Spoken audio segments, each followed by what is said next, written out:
सत श्री अकाल दोस्तों, मेरा नाम है लखवीर सिंह ਤੇ ਤੁਸੀਂ ਦੇਖ ਰਹੇ ਹੋ 3D ਪੰਜਾਬੀ। ਇੱਥੇ ਆਪਾਂ ਗੱਲਾਂ ਕਰਦੇ ਹਾਂ ਇਮਾਰਤਾਂ ਦੇ ਬਾਰੇ ਤੇ ਉਹਨਾਂ ਦੇ ਬਾਰੇ ਲੈਂਦੇ ਹਾਂ ਕੁਝ ਤਕਨੀਕੀ ਜਾਣਕਾਰੀ। ਲਓ ਜੀ, ਫਿਰ ਨਵੀਂ ਇਨਫੋਰਮੇਸ਼ਨ ਜਾਣਨ ਦੇ ਲਈ ਵੀਡੀਓ ਨੂੰ ਅੱਗੇ ਦੇਖੋ। ਅੱਜ ਅਸੀਂ ਬਿਲਡਿੰਗ ਬਾਇਲਾਅ ਦੇ 9ਵੇਂ ਚੈਪਟਰ ਬਾਰੇ ਗੱਲ ਕਰਾਂਗੇ। 9ਵੇਂ ਚੈਪਟਰ ਦੇ ਵਿੱਚ ਇਹਨਾਂ ਨੇ provisions for the differently abled elderly and children ਦੀ ਗੱਲ ਕੀਤੀ ਹੈ। ਡਿਫਰੈਂਟਲੀ ਏਬਲਡ ਮਤਲਬ ਉਹ ਬੰਦੇ ਜਿਹੜੇ ਹੈਂਡੀਕੈਪ ਨੇ, ਐਲਡਰਲੀ ਮਤਲਬ ਜਿਹੜੇ ਬੁੜੇ ਬੰਦੇ ਨੇ, ਸਿਆਣੇ ਨੇ, ਚਿਲਡਰਨ ਤੁਹਾਨੂੰ ਪਤਾ ਹੀ ਆ ਬੱਚਿਆਂ ਵਾਸਤੇ। ਬਿਲਡਿੰਗਾਂ ਦੇ ਵਿੱਚ ਇਹਨਾਂ ਦੇ ਵਾਸਤੇ ਕੀ ਸਪੈਸ਼ਲ ਪ੍ਰੋਵੀਜ਼ਨਸ ਕਰਨੀਆਂ ਨੇ ਉਸ ਬਾਰੇ ਚਰਚਾ ਇਸ ਚੈਪਟਰ ਦੇ ਵਿੱਚ ਕੀਤੀ ਗਈ ਆ। 9.1 ਦੇ ਵਿੱਚ ਇਹਨਾਂ ਨੇ ਐਪਲੀਕੇਬਿਲਿਟੀ ਦੀ ਗੱਲ ਕੀਤੀ ਆ ਵੀ ਜਿਹੜਾ ਇਹ ਚੈਪਟਰ ਆ ਇਹ ਕਿੱਥੇ ਕਿੱਥੇ ਲਾਗੂ ਹੁੰਦਾ। ਇਹ ਕਹਿੰਦੇ ਵੀ ਉਹ ਸਾਰੀਆਂ ਬਿਲਡਿੰਗਾਂ ਜਿਹੜੀਆਂ ਪਬਲਿਕ ਦੇ ਵਾਸਤੇ ਵਰਤੀਆਂ ਜਾਂਦੀਆਂ ਨੇ, ਜਿਵੇਂ ਕਿ educational, institutional, assembly, commercial, business, mercantile ਅਤੇ ਇਹੋ ਜਿਹੀ ਗਰੁੱਪ ਹਾਊਸਿੰਗ ਜਿਹੜੀ 2000 ਸਕੁਅਰ ਮੀਟਰ ਤੋਂ ਵੱਡੇ ਪਲਾਟਾਂ ਦੇ ਬਣੀ ਹੋਈ ਆ। ਜਿਹੜੀਆਂ ਇਸ ਚੈਪਟਰ ਦੀਆਂ ਪ੍ਰੋਵੀਜ਼ਨਾਂ ਨੇ ਇਹ ਪ੍ਰਾਈਵੇਟ ਰੈਜ਼ੀਡੈਂਸ਼ੀਅਲ ਬਿਲਡਿੰਗਾਂ ਦੇ ਵਿੱਚ ਲਾਗੂ ਨਹੀਂ ਹੋਣੀਆਂ। ਅੱਗੇ 9.2 ਦੇ ਵਿੱਚ ਇਹਨਾਂ ਨੇ ਗਾਈਡਲਾਈਨਸ ਐਂਡ ਪ੍ਰੋਵੀਜ਼ਨਸ ਦੀ ਗੱਲ ਕੀਤੀ ਆ। ਇਹਦੇ ਵਿੱਚ ਇਹਨਾਂ ਨੇ ਇਹ ਦੱਸਿਆ ਹੋਇਆ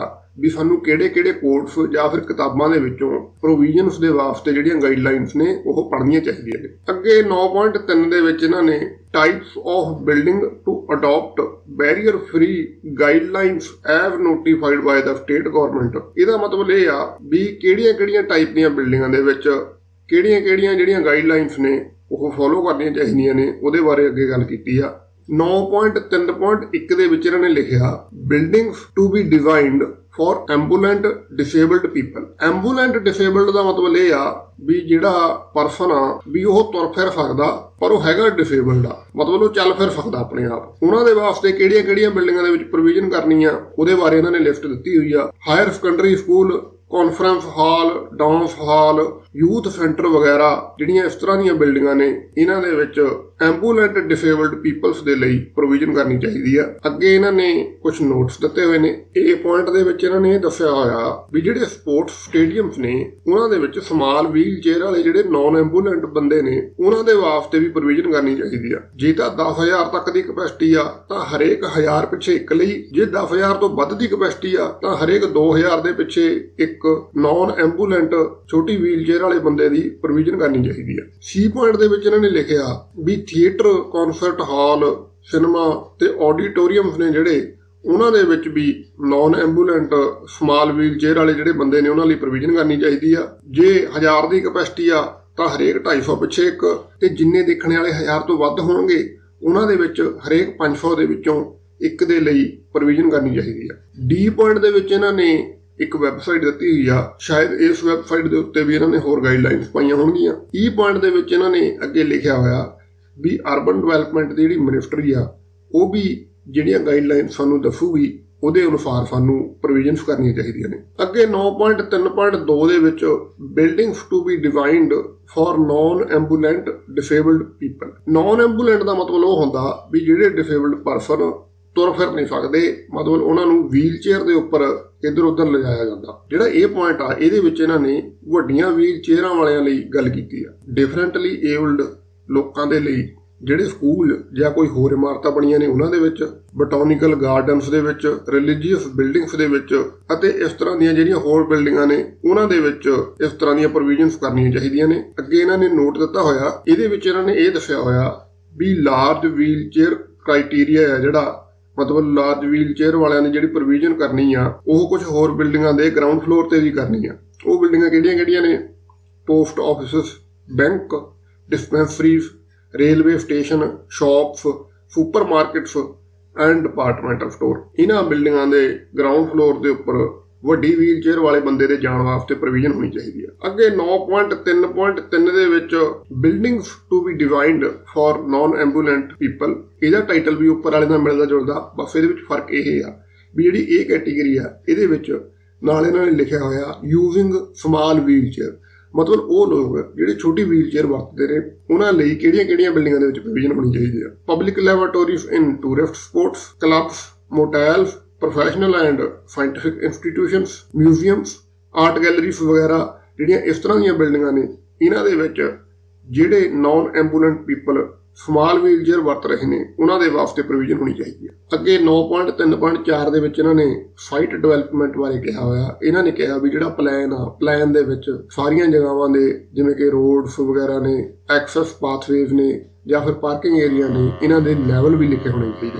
ਅੱਗੇ 9.3.4.1 ਦੇ ਵਿੱਚ ਇਹਨਾਂ ਨੇ ਐਕਸੈਸ ਪਾਥ ਜਾਂ ਫਿਰ ਵਾਕਵੇ ਦੀ ਗੱਲ ਕੀਤੀ ਆ। ਇਹ ਕਹਿੰਦੇ ਵੀ ਪਾਰਕਿੰਗ ਜਾਂ ਫਿਰ ਜਿਹੜੀ ਪਲਾਟ ਦੀ ਐਂਟਰੈਂਸ ਆ ਉੱਥੋਂ ਬਿਲਡਿੰਗ ਦੀ ਐਂਟਰੀ ਤੱਕ ਜਿਹੜਾ ਅਸੀਂ ਐਕਸੈਸ ਪਾਥ ਦੇਣਾ ਉਹ ਘੱਟੋ ਘੱਟ 1800 mm ਚੌੜਾ ਹੋਣਾ ਚਾਹੀਦਾ। ਉਹਦੇ ਵਿੱਚ ਕੋਈ ਸਟੈਪ ਨਹੀਂ ਹੋਣਾ ਚਾਹੀਦਾ ਤੇ ਜੇ ਉਹਦੇ ਵਿੱਚ ਕੋਈ ਫਲੋਪ ਆ ਤਾਂ ਉਹ ਜਿਹੜੀ ਫਲੋਪ ਆ ਉਹ ਫਲੋਪ ਦਾ ਗ੍ਰੇਡੀਅੰਟ 5% ਤੋਂ ਵੱਧ ਨਹੀਂ ਹੋਣਾ ਚਾਹੀਦਾ। ਅੱਗੇ ਇਹਨਾਂ ਨੇ ਇਸ ਸੈਕਸ਼ਨ ਦੇ ਵਿੱਚ ਇਸ ਐਕਸੈਸ ਪਾਥਵੇਜ਼ ਦੀਆਂ ਕੁਝ ਹੋਰ ਵੀ ਟੈਕਨੀਕਲ ਡਿਟੇਲਸ ਮੈਂਸ਼ਨ ਕੀਤੀਆਂ ਹੋਈਆਂ ਨੇ ਜਿਹੜੀਆਂ ਅਸੀਂ ਇਸ ਸੈਕਸ਼ਨ ਦੇ ਵਿੱਚੋਂ ਪੜ੍ਹ ਸਕਦੇ ਹਾਂ ਵੀ ਉੱਥੇ ਦਾ ਕਲਰ ਵਗੈਰਾ ਕਿਹੋ ਜਿਹਾ ਹੋਣਾ ਚਾਹੀਦਾ ਤੇ ਮਟੀਰੀਅਲ ਵਗੈਰਾ ਸਾਨੂੰ ਕਿਹੋ ਜਿਹਾ ਅਪਲਾਈ ਕਰਨਾ ਚਾਹੀਦਾ ਤੇ ਉਹਦੇ ਕੀ ਕਾਰਨ ਨੇ। 9.3.4.2 ਦੇ ਵਿੱਚ ਇਹਨਾਂ ਨੇ ਪਾਰਕਿੰਗ ਦੀ ਗੱਲ ਕੀਤੀ ਆ।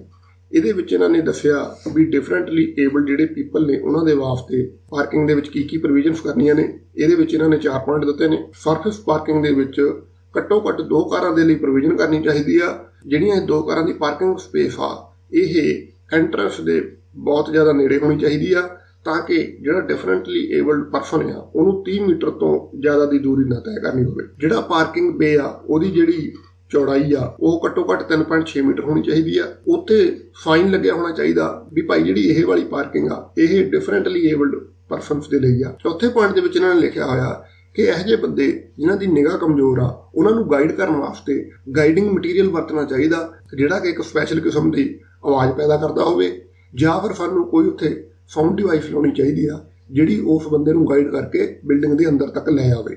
9.4 ਦੇ ਵਿੱਚ ਇਹਨਾਂ ਨੇ ਬਿਲਡਿੰਗ ਰਿਕੁਆਇਰਮੈਂਟਸ ਬਾਰੇ ਗੱਲ ਕੀਤੀ ਆ। 9.4.1 ਦੇ ਵਿੱਚ ਇਹਨਾਂ ਨੇ ਅਪਰੋਚ ਟੂ ਪਲੈਂਥ ਲੈਵਲ ਬਾਰੇ ਗੱਲ ਕੀਤੀ ਹੈ। ਇਹਦੇ ਵਿੱਚ ਇਹਨਾਂ ਨੇ ਕਿਹਾ ਵੀ ਹਰੇਕ ਬਿਲਡਿੰਗ ਦੇ ਵਿੱਚ ਘੱਟੋ ਘੱਟ ਇੱਕ ਅਜਿਹੀ ਐਂਟਰੈਂਸ ਹੋਣੀ ਚਾਹੀਦੀ ਆ ਜਿੱਥੋਂ ਦੀ ਡਿਫਰੈਂਟਲੀ ਏਬਲਡ ਜਿਹੜਾ ਪਰਸਨ ਆ ਉਹ ਵੀ ਚੜ੍ਹ ਸਕੇ ਤੇ ਉੱਥੇ ਪ੍ਰੋਪਰ ਸਾਈਨੇਜ ਲੱਗਿਆ ਹੋਣਾ ਚਾਹੀਦਾ। ਸਟੈਪਾਂ ਦੇ ਨਾਲ ਉੱਥੇ ਰੈਂਪ ਵੀ ਪ੍ਰੋਵਾਈਡ ਹੋਣਾ ਚਾਹੀਦਾ।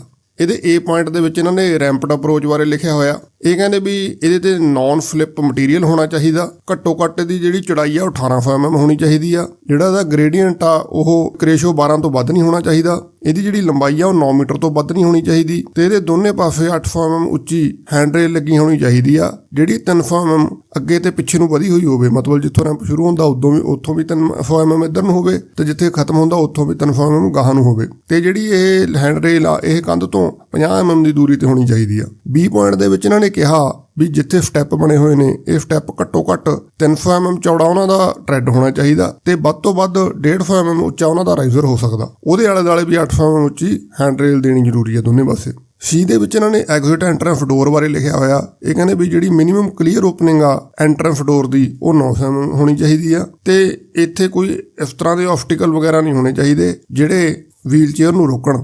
ਜਿਹੜਾ ਥ੍ਰੈਸ਼ਹੋਲਡ ਆ ਉਹ ਵੀ 12 mm ਤੋਂ ਜ਼ਿਆਦਾ ਨਹੀਂ ਹੋਣਾ ਚਾਹੀਦਾ। ਥ੍ਰੈਸ਼ਹੋਲਡ ਮਤਲਬ ਆਪਾਂ ਫਰਸ਼ਾਂ ਦੇ ਵਿੱਚ ਜਿਹੜਾ ਮਾੜਾ ਜਿਹਾ ਡਿਫਰੈਂਸ ਪਾ ਦਿੰਦੇ ਹੁੰਦੇ ਆ ਪਾਣੀ ਪੂਣੀ ਅੰਦਰ ਜਾਣ ਤੋਂ। ਡੀ ਦੇ ਵਿੱਚ ਇਹਨਾਂ ਨੇ ਐਂਟਰੈਂਸ ਲੈਂਡਿੰਗ ਦੀ ਗੱਲ ਕੀਤੀ ਹੋਈ ਆ। ਜਦੋਂ ਅਸੀਂ ਐਂਟਰ ਹੋਣਾ ਤਾਂ ਰੈਂਪ ਤੋਂ ਬਾਅਦ ਇੱਕ ਲੈਂਡਿੰਗ ਦੇਣੀ ਚਾਹੀਦੀ ਆ।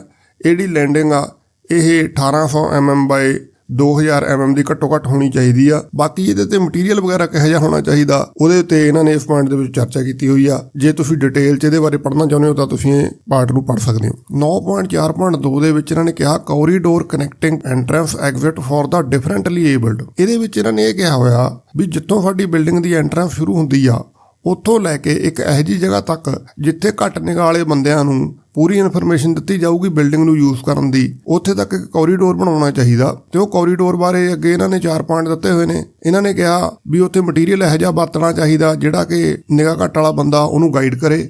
ਘੱਟੋ ਘੱਟ ਇਹਦੀ ਚੌੜਾਈ 1500 mm ਹੋਣੀ ਚਾਹੀਦੀ ਆ। ਜੇ ਕਿਤੇ ਕੋਈ ਫਲੋਪ ਹੋਵੇ ਤਾਂ ਉੱਥੇ 1:12 ਦਾ ਗ੍ਰੇਡੀਅੰਟ ਦੇਣਾ ਚਾਹੀਦਾ ਤੇ ਨਾਲ ਹੈਂਡ ਰੇਲ ਵੀ ਪ੍ਰੋਵਾਈਡ ਕਰਨੀ ਚਾਹੀਦੀ ਆ। 9.5 ਦੇ ਵਿੱਚ ਇਹਨਾਂ ਨੇ ਸਟੇਅਰਵੇਜ਼ ਦੀ ਗੱਲ ਕੀਤੀ ਆ। ਇਹ ਕਹਿੰਦੇ ਵੀ ਐਂਟਰੈਂਸ ਦੇ ਨੇੜੇ ਡਿਫਰੈਂਟਲੀ ਏਬਲਡ ਪਰਸਨਸ ਦੇ ਲਈ ਇੱਕ ਸਟੇਅਰਵੇਜ਼ ਦੇਣੀ ਚਾਹੀਦੀ ਆ ਤੇ ਉਹਦੀ ਜਿਹੜੀ ਰਿਕੁਆਇਰਮੈਂਟ ਆ ਉਹਦੇ ਬਾਰੇ ਇਹਨਾਂ ਨੇ ਅੱਗੇ 4 ਪੁਆਇੰਟ ਦਿੱਤੇ ਹੋਏ ਨੇ। ਇਹ ਉਹੀ ਚੀਜ਼ਾਂ ਨੇ ਜਿਹੜੀਆਂ ਆਪਾਂ ਪਿੱਛੇ ਪੜ੍ਹ ਚੁੱਕੇ ਆ, ਫਿਰ ਵੀ ਆਪਾਂ ਇੱਕ ਵਾਰ ਦੇਖ ਲੈਂਦੇ ਆ। ਜਿਹੜੀ ਇਹਦੀ ਚੌੜਾਈ ਆ ਉਹ ਘੱਟੋ ਘੱਟ 1350 mm ਹੋਣੀ ਚਾਹੀਦੀ ਆ। ਰਾਈਵਰ 150 ਤੇ ਟਰੈਡ 300 mm ਹੋਣਾ ਚਾਹੀਦਾ। ਇੱਕ ਫਲਾਈਟ ਦੇ ਵਿੱਚ ਵੱਧ ਤੋਂ ਵੱਧ 12 ਸਟੈਪ ਹੋ ਸਕਦੇ ਨੇ ਤੇ ਜਿਹੜੀ ਹੈਂਡ ਰੇਲ ਆ ਉਹ ਥੱਲੇ ਤੇ ਉੱਪਰ 300 mm ਪੌੜੀ ਤੋਂ ਅੱਗੇ ਤੱਕ ਵਧੀ ਹੋਣੀ ਚਾਹੀਦੀ ਆ। ਅੱਗੇ 9.6 ਦੇ ਵਿੱਚ ਇਹਨਾਂ ਨੇ ਲਿਫਟਸ ਬਾਰੇ ਗੱਲ ਕੀਤੀ ਆ। ਇਹ ਇਹ ਕਹਿੰਦੇ ਵੀ ਜਿੱਥੇ ਵੀ ਬਾਇਲਾਵ ਦੁਆਰਾ ਕਿਹਾ ਜਾਵੇ ਉੱਥੇ ਘੱਟੋ ਘੱਟ ਇੱਕ ਲਿਫਟ ਵੀਲ ਚੇਅਰ ਯੂਜ਼ਰਸ ਦੇ ਲਈ ਜ਼ਰੂਰ ਦੇਣੀ ਚਾਹੀਦੀ ਆ। NBC ਦੇ ਅਕੋਰਡਿੰਗ ਉਹਦੀ ਕੀ ਡਾਈਮੈਂਸ਼ਨ ਹੋਣੀ ਚਾਹੀਦੀ ਆ ਉਹ ਇਹਨਾਂ ਨੇ ਲਿਖਿਆ ਹੋਇਆ। ਇਹ ਕਹਿੰਦੇ ਵੀ 13 ਬੰਦਿਆਂ ਦੀ ਜਿਹੜੀ ਪੈਸੇਂਜਰ ਲਿਫਟ ਆ ਉਹਦੇ ਵਾਸਤੇ ਜਿਹੜੀ ਇੰਟਰਨਲ ਵਿਡਥ ਆ ਉਹ 1100 mm ਹੋਣੀ ਚਾਹੀਦੀ ਆ, ਇੰਟਰਨਲ ਡੈਪਥ 2000 mm ਹੋਣੀ ਚਾਹੀਦੀ ਆ, ਤੇ ਜਿਹੜਾ ਐਂਟਰੈਂਸ ਡੋਰ ਆ ਉਹ 900 mm ਦਾ ਹੋਣਾ ਚਾਹੀਦਾ ਤਾਂ ਕਿ ਇਹ ਜਿਹੜੀ ਲਿਫਟ ਆ ਇਹਦੇ ਵਿੱਚ ਵੀਲ ਚੇਅਰ ਵਾਲਾ ਬੰਦਾ ਵੀ ਜਾ ਸਕੇ। ਅੱਗੇ ਇਹਨਾਂ ਨੇ ਹੋਰ ਕੁਝ ਪੁਆਇੰਟ ਦਿੱਤੇ ਹੋਏ ਨੇ। ਇਹਦੇ ਵਿੱਚ ਇਹਨਾਂ ਨੇ ਲਿਖਿਆ ਵੀ ਘੱਟੋ ਘੱਟ 600 mm ਲੰਬੀ ਤੇ 1000 mm ਉੱਚੀ ਇੱਕ ਹੈਂਡ ਰੇਲ ਜ਼ਰੂਰ ਦੇਣੀ ਚਾਹੀਦੀ ਆ ਜਿਹੜਾ ਕੰਟਰੋਲ ਪੈਨਲ ਆ ਉਹਦੇ ਨੇੜੇ। ਜਿਹੜੀ ਲਿਫਟ ਲੌਬੀ ਦੀ ਇੰਟਰਨਲ ਡਾਈਮੈਂਸ਼ਨ ਆ ਉਹ 1800 mm ਬਾਏ 2000 mm ਘੱਟੋ ਘੱਟ ਹੋਣੀ ਚਾਹੀਦੀ ਆ। ਜਿਹੜਾ ਡੋਰ ਆ ਉਹ ਘੱਟੋ ਘੱਟ 5 ਸੈਕਿੰਡ ਖੁੱਲਾ ਰਹਿਣਾ ਚਾਹੀਦਾ ਤੇ ਜਿਹੜੀ ਉਹਦੀ ਬੰਦ ਹੋਣ ਦੀ ਸਪੀਡ ਆ ਉਹ 0.25 ਮੀਟਰ ਪਰ ਸੈਕਿੰਡ ਤੋਂ ਵੱਧ ਨਹੀਂ ਹੋਣੀ ਚਾਹੀਦੀ। ਜਿਹੜਾ ਕੇਜ ਆ ਉਹਦੇ ਵਿੱਚ ਆਡੀਓ ਡਿਵਾਈਸ ਫਿੱਟ ਕੀਤੀ ਹੋਣੀ ਚਾਹੀਦੀ ਆ ਜਿਹੜੀ ਹਰੇਕ ਫਲੋਰ ਤੇ ਜਾ ਕੇ ਇਹ ਵੀ ਦੱਸੇ ਵੀ ਕਿਹੜੇ ਫਲੋਰ ਤੇ ਆਪਾਂ ਪਹੁੰਚ ਚੁੱਕੇ ਆ ਤੇ ਇਹ ਵੀ ਦੱਸੇ ਵੀ ਜਿਹੜਾ ਦਰਵਾਜ਼ਾ ਆ ਉਹ ਖੁੱਲਾ ਆ ਜਾਂ ਬੰਦ ਆ। ਇਹ ਪੁਆਇੰਟ ਦੇ ਵਿੱਚ ਲਾਸਟ ਇਹਨਾਂ ਨੇ ਕਿਹਾ ਵੀ ਲਿਫਟ ਲੌਬੀ ਦੇ ਵਿੱਚ ਪ੍ਰੋਪਰ ਸਾਈਨੇਜ ਵਗੈਰਾ ਵੀ ਪ੍ਰੋਵਾਈਡ ਕਰਨੀ ਚਾਹੀਦੀ ਆ। ਅੱਗੇ 9.7 ਦੇ ਵਿੱਚ ਇਹਨਾਂ ਨੇ ਟਾਇਲਟਸ ਬਾਰੇ ਗੱਲ ਕੀਤੀ ਆ। ਇਹ ਕਹਿੰਦੇ ਵੀ ਜਿੱਥੇ ਵੀ ਟਾਇਲਟਸ ਦਾ ਸੈੱਟ ਦਿੱਤਾ ਹੋਇਆ ਉੱਥੇ ਇੱਕ special WC differently abled persons ਦੇ ਲਈ ਜ਼ਰੂਰ ਦੇਣੀ ਚਾਹੀਦੀ ਆ। ਇਹ ਜਿਹੜੀ WC ਆ ਇਹਦਾ ਜਿਹੜਾ ਘੱਟੋ ਘੱਟ ਅੰਦਰੂਨੀ ਸਾਈਜ਼ ਆ ਉਹ 1500 mm ਬਾਏ 1750 mm ਹੋਣਾ ਚਾਹੀਦਾ। ਜਿਹੜਾ ਇਹਦਾ ਡੋਰ ਆ ਉਹਦੀ ਘੱਟੋ ਘੱਟ ਓਪਨਿੰਗ 900 mm ਹੋਣੀ ਚਾਹੀਦੀ ਆ ਤੇ ਸੂਟੇਬਲ ਵਰਟੀਕਲ ਤੇ ਹੌਰੀਜ਼ੌਂਟਲ ਹੈਂਡ ਰੇਲਸ ਦੇਣੀਆਂ ਚਾਹੀਦੀਆਂ ਨੇ ਜਿਹੜੀਆਂ ਕੰਧ ਤੋਂ ਘੱਟੋ ਘੱਟ 50 mm ਦੂਰ ਹੋਣ। ਜਿਹੜੀ WC ਦੀ ਸੀਟ ਆ ਉਹ ਫਰਸ਼ ਤੋਂ 500 mm ਉੱਚੀ ਹੋਣੀ ਚਾਹੀਦੀ ਆ। 9.7.1 ਦੇ ਵਿੱਚ ਇਹਨਾਂ ਨੇ provision of WC in building without lift ਇਹਦੇ ਵਿੱਚ ਇਹਨਾਂ ਨੇ ਕਿਹਾ ਵੀ ਜਿਹੜੀ ਬਿਲਡਿੰਗ ਦੇ ਵਿੱਚ ਲਿਫਟ ਨਹੀਂ ਲੱਗੀ ਹੋਈ ਉੱਥੇ ਐਂਬੂਲੈਂਟ ਪਰਸਨਾਂ ਦੇ ਲਈ ਹਰੇਕ ਫਲੋਰ ਦੇ ਉੱਤੇ WC ਹੋਣੀ ਚਾਹੀਦੀ ਆ ਤੇ ਜਿਹੜੇ ਨਾਨ ਐਂਬੂਲੈਂਟ ਪਰਸਨ ਨੇ ਉਹਨਾਂ ਦੇ ਵਾਸਤੇ ਗਰਾਊਂਡ ਫਲੋਰ ਦੇ ਉੱਤੇ WC ਹੋਣੀ ਚਾਹੀਦੀ ਆ। 9.7.2 ਦੇ ਵਿੱਚ provision for WC in building with lift ਦੇ ਵਿੱਚ ਇਹਨਾਂ ਨੇ ਇਹ ਕਿਹਾ ਵੀ ਜਿਹੜੀਆਂ ਬਿਲਡਿੰਗਾਂ ਦੇ ਵਿੱਚ ਲਿਫਟਾਂ ਲੱਗੀਆਂ ਹੋਈਆਂ ਨੇ ਉੱਥੇ ਹਰੇਕ ਫਲੋਰ ਦੇ ਉੱਤੇ ਸਪੈਸ਼ਲ WC ਪ੍ਰੋਵਾਈਡ ਕਰਨੀ ਚਾਹੀਦੀ ਆ। ਅੱਗੇ ਸੈਕਸ਼ਨ 9.7.3 9.7.4 9.7.5 ਇਹਨਾਂ ਦੇ ਵਿੱਚ ਇਹਨਾਂ ਨੇ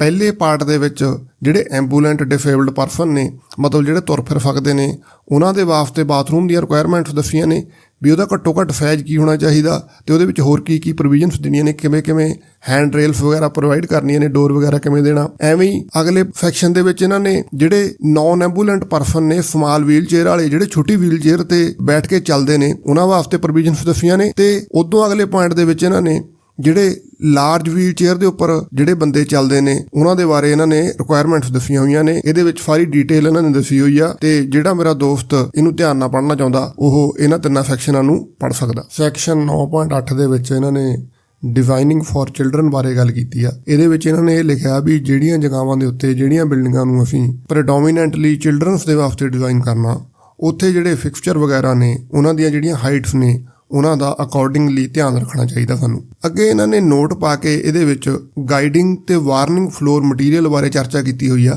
ਇਹਦੇ ਵਿੱਚ ਇਹਨਾਂ ਨੇ ਡਿਟੇਲ ਦੇ ਵਿੱਚ ਦੱਸਿਆ ਵੀ ਇਹ ਮਟੀਰੀਅਲ ਕਿਹੋ ਜਿਹਾ ਹੋਣਾ ਚਾਹੀਦਾ, ਇਹਦੀ ਕੀ ਲੋੜ ਆ ਤੇ ਇਹ ਕਿਹੜੀਆਂ ਜਗ੍ਹਾਵਾਂ ਦੇ ਉੱਪਰ ਕਿਵੇਂ ਪ੍ਰੋਵਾਈਡ ਕਰਨਾ। ਇੱਥੋਂ ਅਸੀਂ ਇਹਨੂੰ ਧਿਆਨ ਦੇ ਨਾਲ ਪੜ੍ਹ ਸਕਦੇ ਹਾਂ। 9.9 ਦੇ ਵਿੱਚ ਇਹਨਾਂ ਨੇ ਡਰਿੰਕਿੰਗ ਵਾਟਰ ਦੀ ਗੱਲ ਕੀਤੀ ਆ।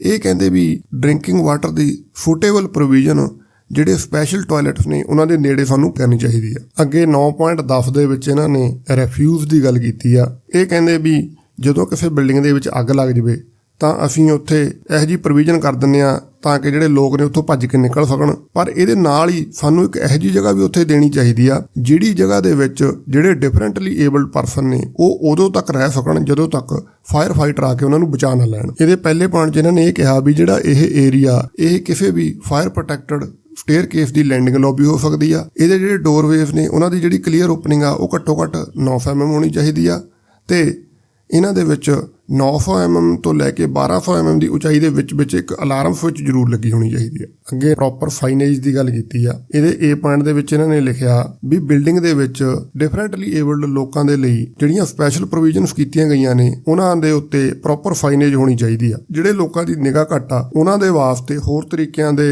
ਸਿੰਬਲਸ ਲਾਉਣੇ ਚਾਹੀਦੇ ਨੇ ਜਿਨ੍ਹਾਂ ਨੂੰ ਟੱਚ ਕਰਕੇ ਜਾਂ ਫਿਰ ਸੁਣ ਕੇ ਵਰਤਿਆ ਜਾ ਸਕੇ। ਜਿਹੜੇ ਬੰਦੇ ਦੇਖ ਸਕਦੇ ਆ ਉਹਨਾਂ ਦੇ ਵਾਸਤੇ ਇਸ ਤਰ੍ਹਾਂ ਦੀ ਸਾਈਨੇਜ ਲਾਉਣੀ ਚਾਹੀਦੀ ਆ ਜਿਹਦੇ ਵਿੱਚ ਜਿਹੜਾ ਲੈਟਰ ਦਾ ਸਾਈਜ਼ ਆ ਉਹ ਘੱਟੋ ਘੱਟ 20 mm ਜ਼ਰੂਰ ਹੋਵੇ। ਜਿਹੜੇ ਬੰਦਿਆਂ ਦੀ ਨਿਗਾਹ ਘੱਟ ਆ ਉਹਨਾਂ ਦੇ ਵਾਸਤੇ ਬ੍ਰਿਲ ਲੈਂਗੁਏਜ ਦੇ ਵਿੱਚ ਇੰਸਟਰਕਸ਼ਨਸ ਲਿਖ ਕੇ ਕੰਧ ਦੇ ਉੱਤੇ ਲਾਉਣੀ ਚਾਹੀਦੀ ਆ ਪ੍ਰੋਪਰ ਹਾਈਟ ਦੇ ਉੱਪਰ। ਅੱਗੇ ਇਹਨਾਂ ਨੇ ਲਿਖਿਆ ਵੀ ਤਾਂ ਕਿ ਬੰਦੇ ਸੇਫ ਤਰੀਕੇ ਦੇ ਨਾਲ ਤੁਰ ਸਕਣ ਕੋਈ ਵੀ ਜਿਹੜੇ ਸਾਈਨੇਜ ਆ ਉਹ ਇਸ ਤਰੀਕੇ ਨਾਲ ਨਹੀਂ ਲਾਉਣੀ ਚਾਹੀਦੀ ਜਿਹੜੀ ਉਹਨਾਂ ਦੇ ਆਬਸਟਰੈਕਸ਼ਨ ਪੈਦਾ ਕਰੇ। ਮਤਲਬ ਇਹ ਨਾ ਹੋਵੇ ਬੰਦਾ ਸਾਈਨੇਜ ਦੇ ਵਿੱਚ ਹੀ ਉਲਝ ਜਾਵੇ ਉੱਥੇ ਜਾ ਕੇ। ਜਿੱਥੇ ਜ਼ਿਆਦਾ ਭੀੜ ਹੋਵੇ ਉੱਥੇ ਪਬਲਿਕ ਐਡਰੈਸ ਸਿਸਟਮ ਹੋਣਾ ਚਾਹੀਦਾ। ਜਿਹੜੇ ਕੋਈ ਸਿੰਬਲ ਵਗੈਰਾ ਜਾਂ ਇਨਫੋਰਮੇਸ਼ਨ ਵਗੈਰਾ ਦਿੱਤੀ ਗਈ ਆ ਉਹਦਾ ਜਿਹੜਾ ਕਲਰ ਆ ਉਹ ਕੰਟਰਾਸਟਿੰਗ ਹੋਣਾ ਚਾਹੀਦਾ ਤੇ ਉੱਥੇ ਪ੍ਰੋਪਰ ਲਾਈਟ ਵਗੈਰਾ ਹੋਣੀ ਚਾਹੀਦੀ ਆ। ਇੰਟਰਨੈਸ਼ਨਲ ਸਿੰਬਲ ਵਰਤਣੇ ਚਾਹੀਦੇ ਨੇ ਲਿਫਟਾਂ, ਟਾਇਲਟਾਂ, ਸਟੇਅਰ ਕੇਸ ਤੇ ਪਾਰਕਿੰਗ ਏਰੀਆਜ਼ ਦੇ ਲਈ, ਜਿੱਥੇ ਵੀ ਇਹ ਚੀਜ਼ਾਂ ਡਿਫਰੈਂਟਲੀ ਏਬਲਡ ਪਰਸਨਸ ਦੇ ਲਈ ਪ੍ਰੋਵਾਈਡ ਕੀਤੀਆਂ ਗਈਆਂ ਨੇ। ਅੱਗੇ 9.12 ਦੇ ਵਿੱਚ ਇਹਨਾਂ ਨੇ ਪਬਲਿਕ ਬਿਲਡਿੰਗ ਰੈਗੂਲੇਸ਼ਨਸ ਦੀ ਗੱਲ ਕੀਤੀ ਆ। ਇਹ ਕਹਿੰਦੇ ਵੀ ਪਬਲਿਕ ਬਿਲਡਿੰਗਸ ਜਿਹੜੀਆਂ ਕਿ ਡੋਮੈਸਟਿਕ ਨਹੀਂ ਹੈਗੀਆਂ